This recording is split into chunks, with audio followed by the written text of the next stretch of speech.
qu'est-ce qui s'est passé ce week-end? Ben, j'ai fait les championnats de France à Salbris, à côté de Paris. Et donc voilà, j'ai fini premier, voilà, champion de France. Et donc vous êtes champion de France. Est-ce que c'était quelque chose d'attendu pour vous? Oui, quand même, parce qu'avec le travail que j'avais fourni, quand même, je m'attendais. Enfin, voilà, la victoire. Alors comment ça s'est passé ce match? Parce que ça a été. Alors expliquez-nous, c'était une compétition. Vous aviez combien de matchs à faire? J'avais les qualifications pour les régionales, les interrégionales et les championnats de France. Donc en tout, j'ai eu 4 combats et j'ai gagné les 4. Voilà. Vous avez gagné les 4 combats sans problème? Sans problème. J'ai eu des adversaires quand même de haut niveau, mais ça allait.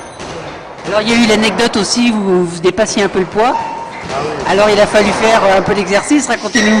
Oui, alors j'ai dû perdre effectivement 2 kilos parce que voilà, j'avais 2 kilos en trop, donc j'ai couru 20 minutes, j'ai fait 1 heure de shadow plus 20 minutes. C'est quoi le shadow?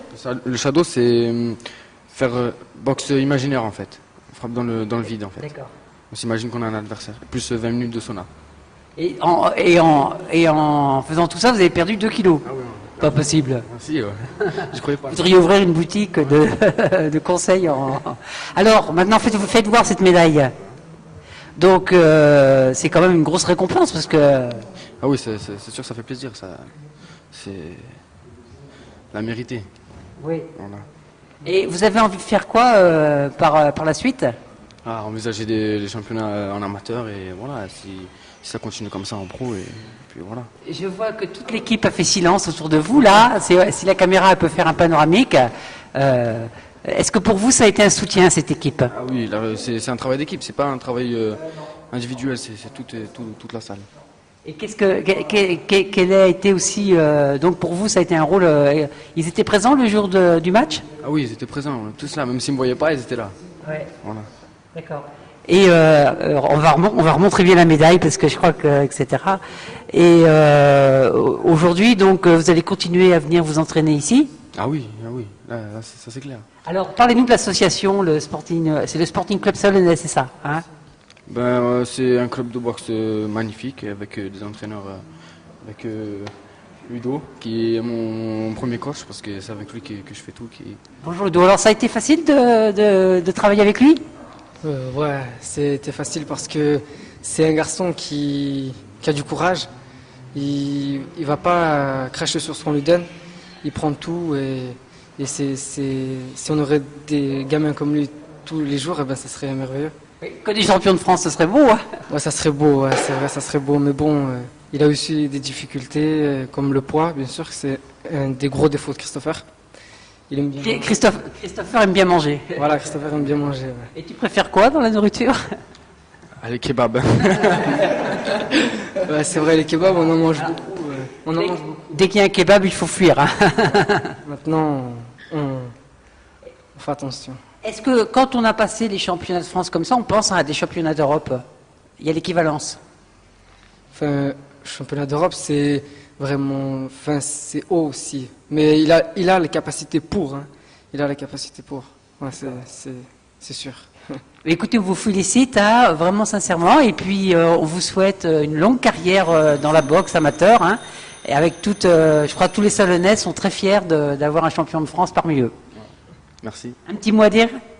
Oui, merci à tout le monde. D'accord, très bien, merci.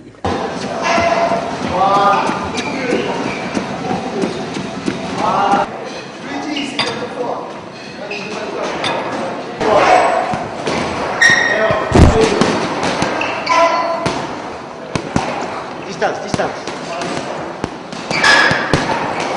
Vous êtes maintenant dirigeant d'un club qui est un champion de France, c'est le premier? Dans la catégorie des jeunes en pré-combat, oui, c'est le premier, mais sinon, non, c'est le suivant d'une longue liste précédente. Hein. Ah oui. Parce que alors pré-combat, ça, pour le commun des Français, ça veut rien dire. Ça veut dire que Alors c'est une nouvelle discipline qui a été mise en place par la Fédération française de boxe. C'est l'intermédiaire entre la boxe éducative, où les coups ne sont pas portés, et la boxe amateur, la boxe olympique, celle de Brahim Asloum. Voilà, c'est l'intermédiaire avec un casque un petit peu spécial, avec des pommettes pour essayer de protéger un petit peu les jeunes. Elle se fait à partir de 14 ans jusqu'à 18 ans. D'accord. Et après, donc il n'y a plus le casque. Et après, c'est la boxe amateur, c'est la boxe avec le casque sans pommette. Et après, c'est la boxe professionnelle où il n'y a plus le casque ni le débardeur. Alors,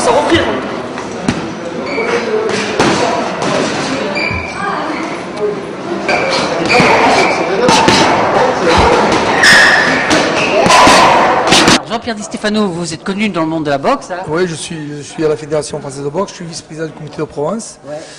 Et bon, je manage un peu le club, mais j'ai beaucoup de professionnels aussi. On a beaucoup d'amateurs, disons. C'est le pré-combat là, que vous avez vu, c'est un peu après le scolaire, qu'on puisse un peu forcer.